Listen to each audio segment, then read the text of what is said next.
제가 부천 온누리교회를 섬길 때 있었던 일인데요. 제가 그때는 교회 근처에 살고 있었습니다.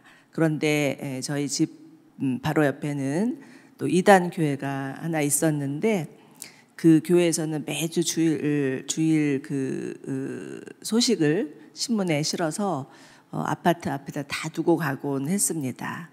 분명히 저희 아파트에 온누리교회라는 명패가 붙어 있음에도 불구하고 저희 집 앞에도 꼭 그 신문을 두고 가서 도대체 그 교회에서 하는 이야기가 무엇인가라고 가끔 제가 읽어보곤 했었는데, 그 신문을 읽어볼 때마다 참 놀라운 것은 그들이 하는 이야기가 그 교회 목사라고 하는 분이 또 전하는 말씀이 우리와 다를 바가 없었다라는 것입니다. 얼마나 말씀을 잘 전하고 그들의 말씀 안에 사람들의 마음을 움직이게 하고 정말 사람들의 상한 마음을 고치는 그런 능력이 있는 말씀이었는지 처음에는 저도 뭐가 다른 거지? 라는 생각까지도 할 정도였지만, 이단의 결국은 끝이 다른 것이라고, 그들이 결국 강조하는 것은 행위를 강조하는 것이었고, 그렇기 때문에 예수 그리스도를 유일한 구원자로 인정치 않는 것이었습니다.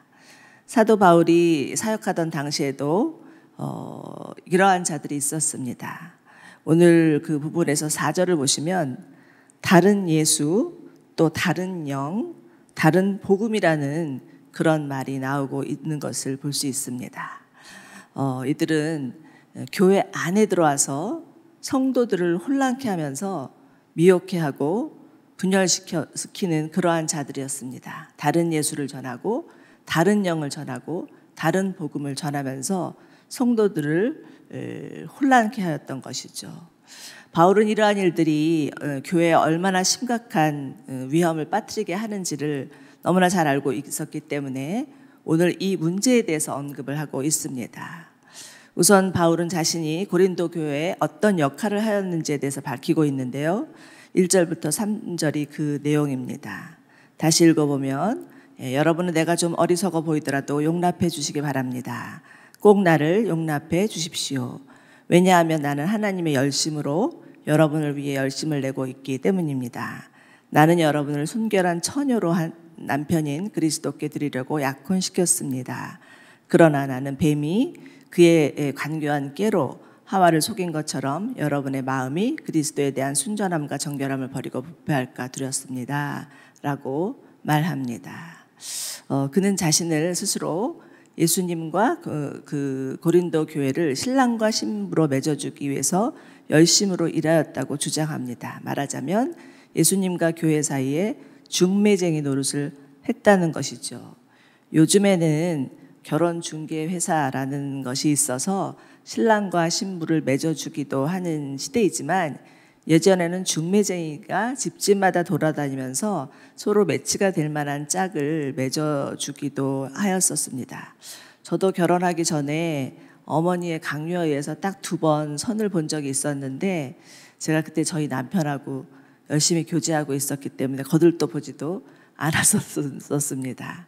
어쨌든 지금 바울은요, 고린도 교회가 순결한 신부로 단장되어서 신랑이신 예수님을 맞이할 수 있기를 간절히 바랬습니다. 그런데 교회 안에 이를 방해하는 자들이 있었죠. 단도직입적으로 말해서 이들은 교회의 성도들을 예수님이 아닌 다른 데로 시집 보내려고 하는 자들이었습니다. 3절을 보시면 하와를 꼬드긴 뱀을 비유하면서 행여 성도들의 마음이 예수님에 대한 순결함과 정결을 잃어버릴까 봐 염려하고 있는데, 실상 뱀을 가장한 사단은 예나 지금이나 교회가 정말 신랑이신 예수님께만 마음을 쏟지 아니하고 다른 데 마음을 빼앗기게 되도록 갖은 그런 거짓말과 또 유혹으로 교회를 흔들고 있다라는 것입니다. 조금 전에 제가 말씀드린 것처럼 4절에서 다른 예수, 다른 영, 다른 복음을 전하였다라는 것입니다. 여기에 밑줄을 그어 보시기 바랍니다. 그리고 지금 우리가 살고 있는 세상에서는 어떤 일이 일어나고 있는지를 잠시 묵상해 보시면 좋겠습니다. 얼마 전에는 제가 저희 다산 그 교회 신축 부지 공사 현장을 둘러보기 위해서 저희 목사님들과 함께 갔었는데 무지하게 더운 날이었습니다. 그런데 그 하나님의 교회 세계선교협회라는 이름이 적힌 노란 조끼를 입은 몇몇 여자분들이 길거리에 있는 쓰레기를 줍고 있는 모습을 보았습니다. 저희는 사실은 너무 더워서 교회 부지 돌아보고 기도하고 나서 냉면 먹으려고 줄 서 있었거든요. 그런데 이들은 그 줄 서 있는 사람들 옆에서 쓰레기를 줍고 있는 것이었습니다. 참 정말 그 모습을 보면서 잠시 부끄럽다는 생각도 들었지만 이들이 얼마나 그 교회에 자신들이 좋은 이미지를 주면서 자신들이 전하는 다른 복음, 자신들이 전하는 다른 예수를 전파하고 있는지에 대해서 목격할 수 있었습니다. 그리고 요즘 지하철역을 가다 보면 아마 여러분들도 많이 보셨겠지만 신천지들이 거기다 버젓이 신천지 교회라고 달아놓고는 상담을 해주고 또 뭐 공부를 시켜준다는 선전을 하면서 그렇게 사람들을 꼬드기는 모습을 볼 수 있을 것입니다. 우리가 생각하는 것보다 훨씬 이단이 우리 가까이에 있습니다. 그렇기 때문에 이를 분별하는 영적인 분별력이 우리 가운데 너무 필요한데 그러기 위해서는 무엇보다 말씀을 잘 알아야 되고 이를 분별하는 통찰력이 있어야 합니다. 6절을 보시면 사도 바울이 비록 나는 말에는 능하지는 못하나 지식에는 그렇지 않습니다. 이 점을 모든 사람들 가운데 여러 모양으로 여러분에게 나타내 보였다라고 말하고 있습니다. 여러분, 바울은 그 누구보다도 말씀에 정통한 학자였고 성령 충만한 사람이었습니다. 그래서 가는 곳마다 하나님의 말씀과 성령으로 교회가 충만하도록 그렇게 진심을 다해서 가르쳤고 그가 알고 있는 모든 지식을 다 동원해서 또 교회를 훈련시켰습니다. 여러분, 교회는 말씀과 성령으로 충만하여야 합니다. 그래야 가장된 천사의 모습으로 다가오는 사단의 속임에 넘어가지 않을 수 있다라는 것입니다. 오늘 이 아침에도 이 새벽에 전에 나와서 주님의 말씀 듣기를 사모하는 여러분들 가운데 정말 하나님께서 살아계신 하나님의 말씀과 성령으로 충만케 되는 은혜를 부어주실 것을 믿으시기 바랍니다. 그럴 때에만 참으로 이 마지막 세대에 거짓 교사로 가장하여서 정말 거짓 천사로 가장하여서 오는 그런 이단의 그 미혹으로부터 분별할 뿐만 아니라 그들에게 넘어가 있는 자들을 또 구원해낼 수 있는 그러한 능력이 우리 가운데 있을 줄로 믿습니다. 7절에서 보시면 바울은 성도들을 높이기 위해서 자신을 낮추었다라고 말하면서 또한 고린도 교회를 섬기기 위한 비용은 다른 교회로부터 강건에 타낸 것이라고까지 합니다. 8절에서 강권이라는 단어는 밑에 영어 성경을 보시면 loved라고 번역되어 있습니다.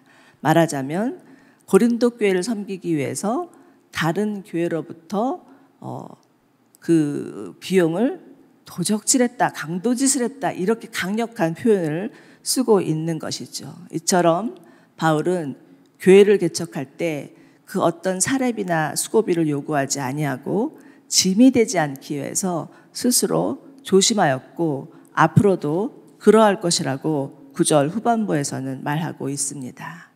여러분, 바울은 자비량 선교사였습니다.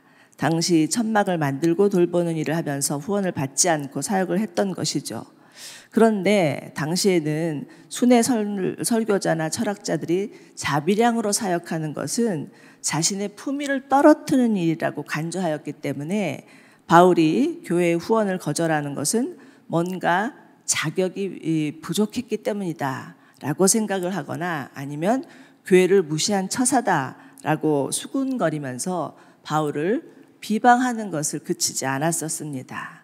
정말이지 이래도 탈 저래도 탈 이었는데 여러분, 사단은 이처럼 사사건건 우리가 하는 일마다 꼬투리를 잡으면서 어떻게 해서든 교회와 사역자들을 깎아내리기에 혈안이 되어 있다라는 것을 꼭 기억하셔야 됩니다. 10절을 보시면 바울은 그리스도의 진리가 내 안에 있는 한 내 이 자랑은 아가야 여러 지방에서 중지되지 않을 것이라고 선언합니다.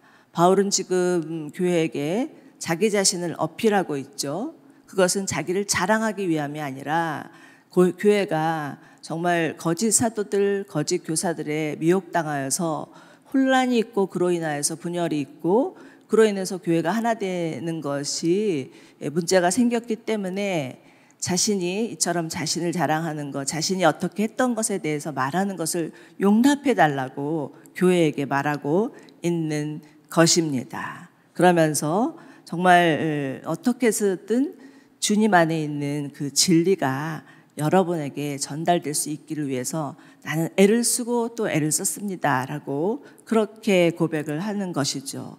그렇습니다, 여러분. 진리이신 예수 그리스도를 소유한 자는 그 어떤 공격이나 방해가 와도 포기하지 않습니다. 오히려 복음과 함께 고난을 받으면서 그리스도의 남은 고난을 채우기 위해서 십자가의 길을 걸어가는 것이죠. 전주에 가보면 예수병원이라는 병원이 있습니다. 이름이 예수병원입니다. 그런데 그 병원 옆에는 선교관이 하나 있는데 정말 우리나라 100여 년 전에 들어왔던 선교사님들의 그런 양력과 내용들이 전시되어 있습니다. 그것을 보면서 정말 깜짝 놀란 적이 있었는데요.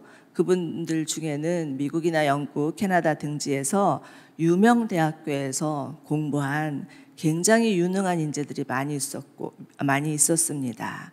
그런데 정말 그들이 우리나라를 헌신해서 조선이라는 나라를 사랑해서 이곳에 와서 자신의 삶을 온전히 드렸던 것입니다.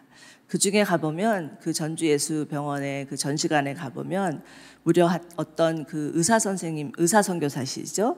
그 의사선교사님이 이곳에 오셔서 그때는 가난했던 시절이니까 저도 어렸을 때 어린 시절에 그 초등학교 다닐 때 그 학교에서 늘 회충약을 줬었거든요.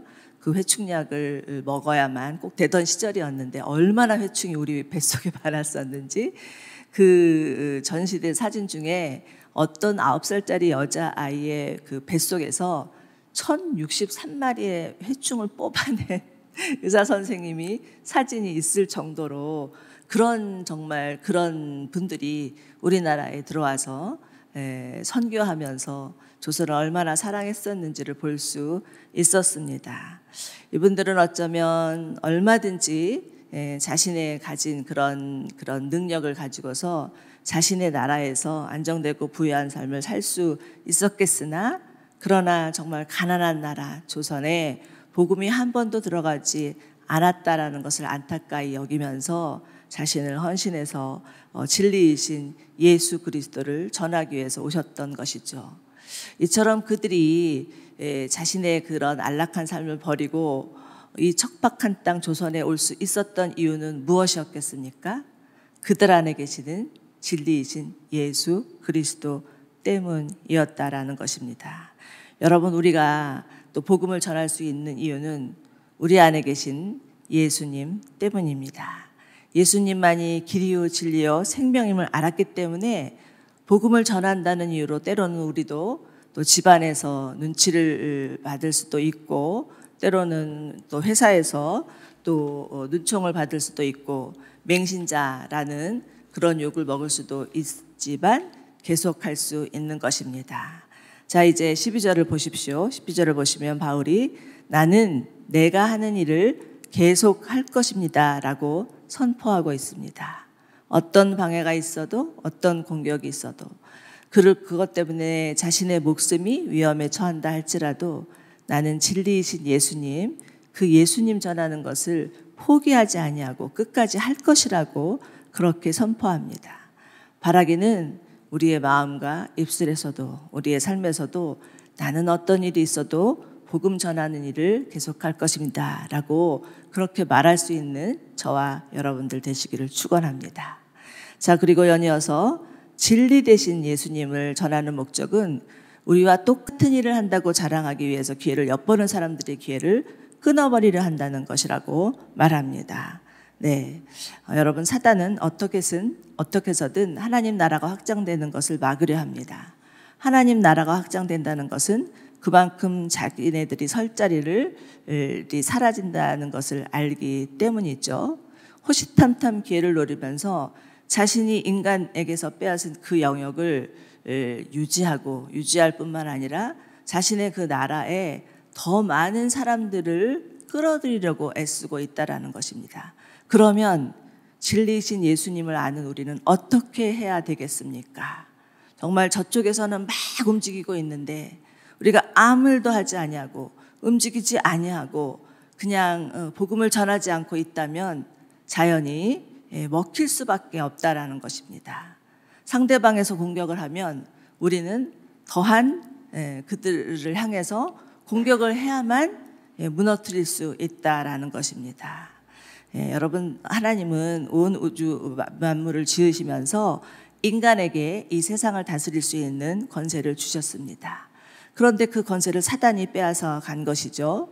그렇기 때문에 사단을 공중권세 잡은 자라고 말을 하는데 지금도 여전히 자신의 그 영역을 넓히고자 가진 음모와 가진 속임을 다 하고 있다라는 것입니다.